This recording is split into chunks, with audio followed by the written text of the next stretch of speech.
Tu reconnais que Jésus-Christ est Seigneur et Sauveur et qu'il est le Fils de Dieu. Tu sais très bien que Jésus-Christ s'est offert en sacrifice à Dieu pour que ton péché, le péché de tes aïeux, soit pardonné.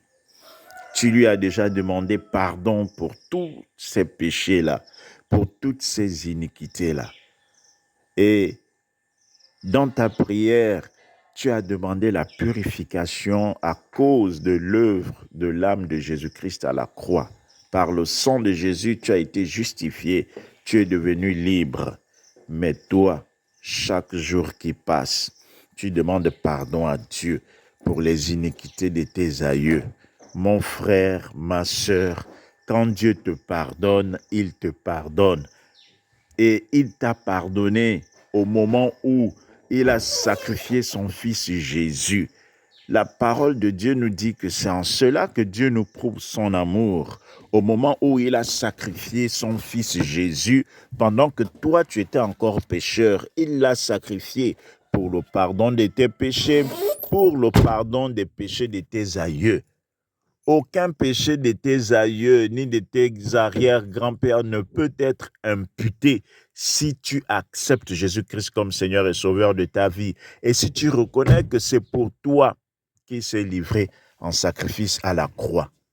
La parole de Dieu nous dit qu'il a déchiré l'acte dont les ordonnances nous condamnaient. La parole de Dieu nous dit que lorsque nous sommes en Christ, il n'y a plus de condamnation pour nous. Pourquoi, après t'être repenti, tu continues encore à penser que tu es condamné, tu continues encore à penser que tu as les péchés de tes aïeux? Au moment où Daniel invoquait Dieu, Jésus-Christ n'était pas encore offert en sacrifice à Dieu. C'est pour cette raison que Daniel avait demandé pardon pour les péchés de ses aïeux et de ses ancêtres. Mais ce n'est pas ton cas, mon frère, ma sœur. Ce n'est pas ton cas. Jésus-Christ a payé le prix à la croix de Golgotha pour toi.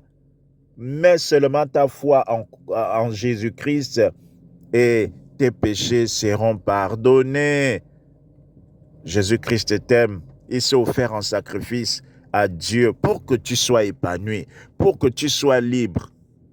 Si tu crois, tu verras la gloire de Dieu. Que Dieu te bénisse abondamment.